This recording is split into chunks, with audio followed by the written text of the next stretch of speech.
I'll be the last one left when the lights go out. Hello everyone, আমি শুভ্রজিৎ। তো আজকে আমি একটা ঘটনা নিয়ে নিজের প্রতিক্রিয়া জানানোর জন্য এই ভিডিওটা আর কি বানাচ্ছি। তো সেই ঘটনাটা আর কি 2-3 দিন ধরে খবরের চ্যানেলে খুব বেশি করে দেখানো হচ্ছে, আর আপনারা নিশ্চয়ই অনেকেই এই ঘটনাটা সম্বন্ধে জানেন, সবাই দেখেছেন। তো আজকে এটা নিয়ে আমার প্রতিক্রিয়া জানাচ্ছি। তো সেই ঘটনাটা হলো একজন বিখ্যাত বাঙালি অভিনেতা, মানে বাংলা ইন্ডাস্ট্রির একজন বিখ্যাত অভিনেতা, তিনি একটা রেস্টুরেন্টের মালিককে কীভাবে মানে ঘাড় ধাক্কা দিয়ে লাথালাথি করেছেন, মারামারি করেছেন। সিসিটিভি ক্যামেরাতে তার ফুটেজ ধরা পড়েছে, আর তার ফুটেজটা খুব বেশি করে দেখানো হচ্ছে। তার অসভ্যতামি, তার হিংস্র রূপ, মানে যা দেখতে পেয়েছি, মানে গুন্ডাগিরি। আর এরকম গুন্ডাগিরি, কুত্তাগিরি করতে না আমরা সাধারণত কোনো অভিনেতা অভিনেত্রীকে কিন্তু দেখতে পাই না। মানে সাধারণত কোনো অভিনেতা অভিনেত্রী পাবলিকের সামনে গুন্ডাগিরি, কুত্তাগিরি করে না। হ্যাঁ, কুত্তাগিরি যেটা বলে যাচ্ছি শব্দটা, এই শব্দটা মোটেই ভদ্র শব্দ নয়, কিন্তু যে কাণ্ডটা আমাদের সোহম চক্রবর্তী করেছেন সেটাও কোনো ভদ্র কাণ্ড না। তো এই ভদ্র কাণ্ডকে আর কি ডেসক্রাইব করার জন্য কিছু অভদ্র আর কিছু মানে গালাগাল শব্দ আমাকে এখানে ব্যবহার করতে হবে, তো তার জন্য মার্জনা করবেন। তো যাই হোক, মানে এরকম কুত্তাগিরি করার কোনো ক্ষমা হয় না। এরকম কুত্তাগিরিকে মানে আমি একদম পছন্দ করি না। মানে আমরা দেখতে পাচ্ছি রাজনীতি একটা ব্যক্তিকে কিভাবে হিংস্র করে তোলে, একটা ব্যক্তিকে মানে হিংস্র আর শয়তান বানিয়ে তুলতে পারে, তার একটা ঝলক আমরা দেখতে পেয়েছি। এমন না যে প্রথমবার এরকম ঝলক দেখেছি, এরকম ঝলক আমরা আগেও দেখেছি, এর আগেও মানে এই ধরনের মানুষরা ঠিক আছে অনেক এরকম হিংস্র, কটূক্তি এসব করেই থাকেন, এমন কিছু মন্তব্য করে থাকেন না যেটা একটা সভ্য মানুষের মুখে আমরা শুনতে পাই না। একটা সভ্য ভদ্র মানুষের মুখে এই ধরনের মন্তব্য শুনতে পাই না। এমন মন্তব্য আজকাল প্রত্যেকটা মানে পলিটিশিয়ানস কিন্তু করেই যাচ্ছে মোরলেস। পরেশ রাওয়াল যেমন আগের বছর বাঙালিদেরকে নিয়ে একটা আজে বাজে মন্তব্য করেছিল, সেটা নিয়েও যথেষ্ট ঝড় উঠেছিল, সেটা নিয়েও অনেক লোকেরা ক্রিটিসাইজ করেছিল। তো এটা সোম চক্রবর্তী কি করলো বস? ও নিজেকে কিভাবে ভগবান? হ্যাঁ, সাধারণ মানুষরা আমাদের দেশে কি করে, সেলিব্রিটিসদেরকে ভগবানের আসনে চড়ান। একটা সময় ছিল যখন সেলিব্রিটিসরা না এই মানে মানুষের ভালোবাসাটাকে না ঠিক বজায় রেখেছিল, মানে বজায় রাখতো। তারা মানুষের ভালোবাসাটাকে অলওয়েজ মানে সম্মানের সাথে ফিরিয়ে দিত, মানে সম্মানের সাথে সেই ভালোবাসাটাকে তারা বজায় রাখতো। তারাও মানে অডিয়েন্সকে শ্রদ্ধা করতো। 1960 দশক থেকে আপনি 2000 দশক অবধি দেখুন না, যতগুলো বড় বড় অভিনেতা অভিনেত্রীরা রয়েছে তারা কিন্তু প্রত্যেকটা মানুষকে কীভাবে তারা ভালোবাসতো, মানে মানুষের প্রতি তাদের ভালোবাসাটা তাদের প্রত্যেকটা ইন্টারভিউতে, তাদের প্রত্যেকটা ভাষণে সেটা বোঝা যেত।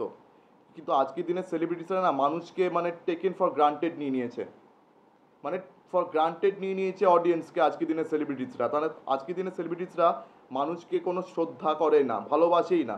তারা মানুষকে চুনোপুটি ভাবে। তার ভাবে যে মানুষরা তো আমাকে দেবতা বানিয়ে দিয়েছে, তো আমরা যা খুশি করতে পারি। আমাদেরকে দেবতা দেবী বানিয়ে দিয়েছে, তো আমরা যা যা খুশি করতে পারি, মানে আমাদের যা মনে আসছে আমরা করব। এই মানুষের কোনো অধিকার নেই আমাদেরকে কিচ্ছু বলার বা আমাদের উপরে আঙ্গুল তোলা। যদি আঙ্গুল তোলে আমরা তাদের উপরে অত্যাচার করব, তাদেরকে গালাগালি করবো, তাদেরকে মেরে ফেলবো। মানে সেলিব্রিটিদের মধ্যে এরকম একটা হিংস্র মানসিকতা আমরা দেখতে পাচ্ছি। এমনও কিছু সেলিব্রিটিসদের মধ্যে আমরা এরকম মানসিকতা দেখেছি যারা রাজনীতির সঙ্গে যুক্ত নন, যারা আর কি রাজনীতির সঙ্গে যুক্ত নন, তাদের মধ্যে এরকম হিংস্র মানসিকতা আমরা কিন্তু আনফর্চুনেটলি দেখতে পেয়েছি। তো যাই হোক, এখানে সোম চক্রবর্তীর মানসিকতা নিয়ে কথা হচ্ছে। সোম চক্রবর্তীকে নিয়ে কিন্তু এর আগে অনেক ভালো ভালো কথা হতো। ওনার মুখের মধ্যে কিন্তু একটা ইনোসেন্স অলওয়েজ আমরা সিনেমার মধ্যে দেখতে পেয়েছি। ওনার মুখের মধ্যে একটা ইনোসেন্স কিন্তু খুব ন্যাচারালি ফুটে ওঠে। কিন্তু এরকম একটা ইনোসেন্ট ব্যক্তির থেকে এরকম একটা গুন্ডাগিরি, একটা কুত্তাগিরির একটা আমরা কখনো কাণ্ড দেখতে শুনতে পাবো, এটা কখনো স্বপ্নও ভাবিনি। মানে উনি টিএমসির একজন ইম্পর্টেন্ট লিডার, মানে 2-4 দিন হয়েছে টিএমসি এখানে ইলেকশন জিতেছে, আর তারপর থেকে গুন্ডাগিরি চালু হয়ে গেল, কুত্তাগিরি চালু হয়ে গেল। একটা রেস্টুরেন্টের মালিককে এইভাবে মেরে ফেলা হচ্ছে। মানে কি হচ্ছে ভাই এটা? আর কি হচ্ছে? মানে এই ধরনের নোংরামো, অসভ্যতামো কোনোদিনই বরদাস্ত আমি করি না। আর যারা এই ধরনের নোংরামো আর শয়তানিকে, এই ধরনের কুত্তাগিরিকে যারা সাপোর্ট করেন, সমর্থন করেন, আমি তাদেরও বরদাস্ত করতে পারি না। বিকজ তাদের মতন ব্যক্তির জন্য না এই সমাজটা কিন্তু উচ্ছন্নে যাবে। এরকম ব্যক্তিকে যদি আপনারা কখনো মাথায় চড়িয়ে রাখেন না, তো পুরো সমাজ উচ্ছন্নে যাবে। মানে এরপর থেকে কোনোদিনও সোম চক্রবর্তীকে আমি কোনোদিনও শ্রদ্ধা করব না। সোম চক্রবর্তী কোনো শ্রদ্ধার যোগ্য নয়, কোনো ভালোবাসার যোগ্য নয়। অ্যান্ড একটা জিনিস বলতে আমার খুব ভালো লাগছে, এটা ভাগ্যিস আজকে সোম চক্রবর্তীর কোনো স্টারডাম নেই, ওনার কোনো ছবি চলে না। মানে দেবের মতন একটা পলিটিশিয়ানকে দেখে না শেখা উচিত যে রাজনীতি করতে কিভাবে হয়, অ্যান্ড মানুষের মধ্যে নিজের প্রতি ভালোবাসা অ্যান্ড ভদ্রতা কিভাবে বজায় রাখতে হয়। আপনি কোনো দিনও দেবকে উল্টো পাল্টা মন্তব্য করতে, মারামারি করতে কোনোদিন শুনেছেন কি, দেখেছেন কি? দেব যখন রাজনীতি করে তখন উনি কোনোদিন কোনো পলিটিশিয়ানকে নিয়ে বা কোনো পলিটিক্যাল পার্টিকে নিয়ে উল্টো পাল্টা কথাবার্তা বলেছেন? দেব কিন্তু নিজের ভাষণে বারবার বলেন যে আমি হিংস্র রাজনীতিতে বিশ্বাস করি না, আমি হিংসায় বিশ্বাস করি না। রাজনীতি করার জন্য যে কোনো পলিটিশিয়ানকে গালাগাল করতেই হবে বা কোনো পলিটিক্যাল পার্টিকে গালাগাল করতেই হবে এগুলো কোনো মানে নেই।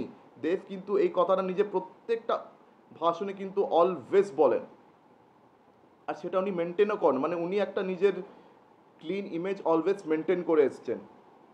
আর জিৎ যে রাজনীতি করেনি না, তিনি মানে কিভাবে লোকেদের সামনে নিজেকে প্রেজেন্ট করেন, কিভাবে সাক্ষাৎকার দেন, কখনো দেখেছেন? দেখলে বুঝতেন। মানে জিৎ আর দেবকে দেখে শেখা উচিত যে কীভাবে মানুষের সঙ্গে ইন্টারাক্ট করা উচিত।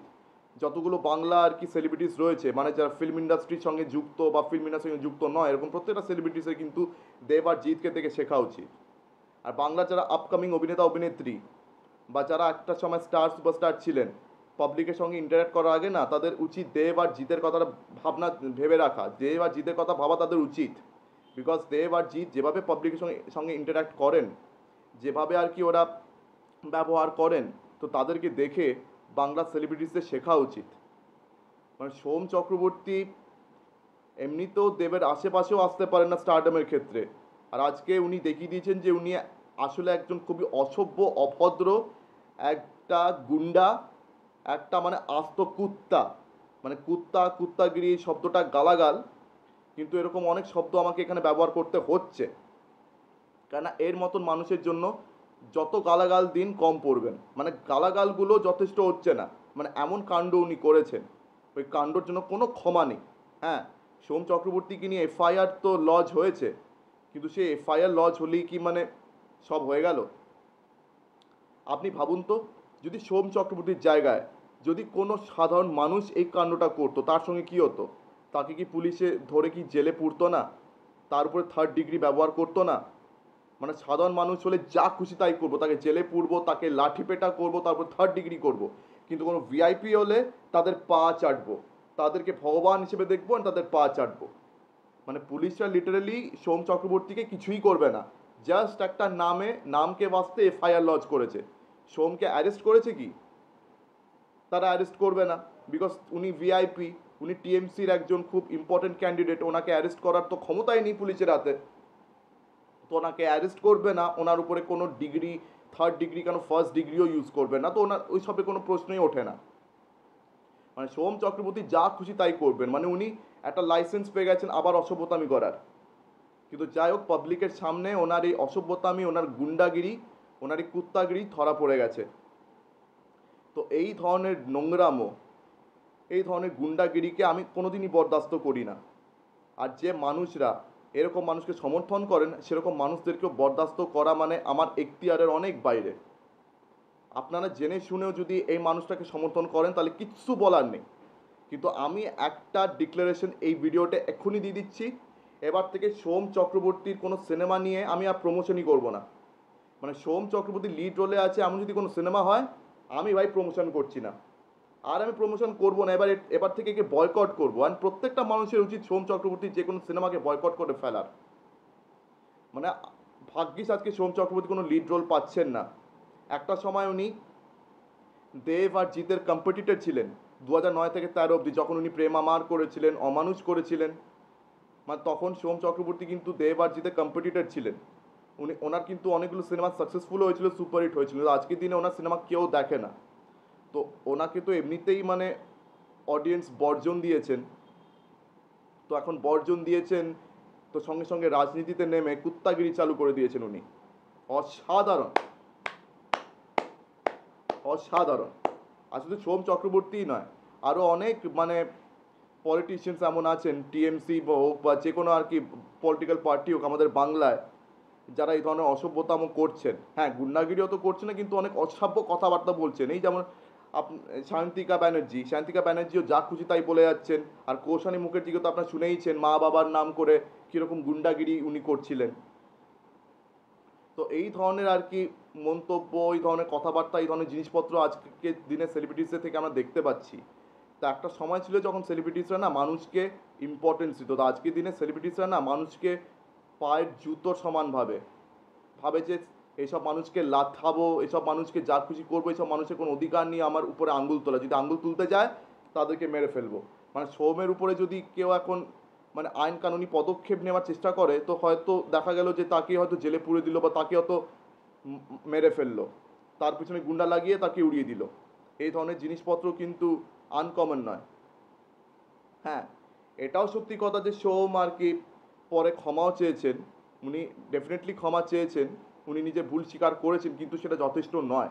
উনি যা নোংরামোটা করেছেন, যা গুন্ডাগিরি উনি করেছেন, সেই গুন্ডাগিরি, নোংরামো বা অসভ্য ভাষায় কুত্তাগিরি, এটা কোনো ক্ষমা নেই, এটার কোনো ক্ষমা নেই। তো এবার আপনাদের এটা নিয়ে কি রিয়াকশন আমাকে অবশ্যই কমেন্ট সেকশনে জানাবেন।